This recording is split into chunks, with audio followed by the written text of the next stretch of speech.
আসসালামু আলাইকুম সবাইকে। আজকে আমরা নবম দশম শ্রেণীর গণিত বই অধ্যায় 16 পরিমিতির আরো একটি এমসিকিউ সমাধান করব। আজকের এমসিকিউর প্রশ্নটি হলো 7/22 মিটার লম্বা একটি সিলিন্ডারের ব্যাস কত হলে এর আয়তন 64 মিটার কিউব হবে, মানে ঘনমিটার হবে। এটা কি বলছে? সিলিন্ডার। সিলিন্ডার হচ্ছে কি গোল লম্বা আকৃতি, আর গোল লম্বা আকৃতি সিলিন্ডারের বা হচ্ছে এগুলোকে বেলন আকৃতির বস্তু বলে।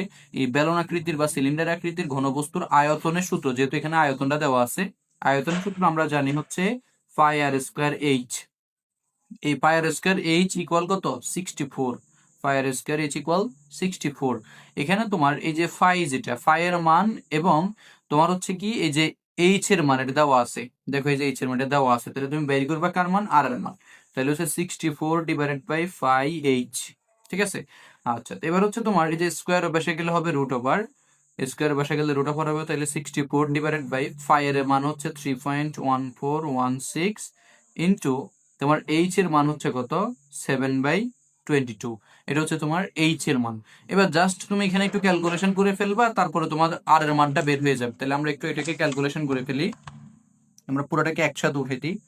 রুট ওভার এটা হবে 64 ডিভাইডেড বাই 3.1416 ইন্টু তোমার হচ্ছে কত এখানে? 7/22।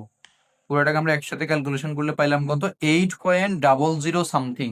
তাহলে 8.00 সামথিং মান হচ্ছে প্রায় 8-এর সমান। যাই হোক, এখানে আমাদের আনসারের মধ্যে কিন্তু এই যে 8.00 এরকম কোনো মান নেই। তাহলে আমাদের এখানে 8 একটা মান আছে। তাহলে যেহেতু 8-এর সমান, আমরা এই যে এটাকে আনসার হিসেবে ধরে নিব।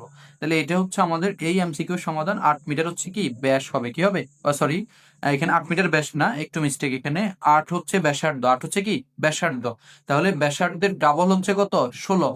তাহলে ব্যাসার্ধ, ব্যাস হচ্ছে ব্যাসের ডাবল, তাহলে এটা হচ্ছে 16 মিটার। এটা হচ্ছে কি ব্যাস। যদি ব্যাসার্ধ বলতো তাহলে 8 মিটার আনসার হইতো। এখানে ব্যাস বলছে, এই কারণ হচ্ছে কি 16 মিটার আনসার। তা আশা করি প্রত্যেকে এমসিকিউ বুঝছো এবং হচ্ছে ভালো থাকবে সবাই। আসসালামু আলাইকুম।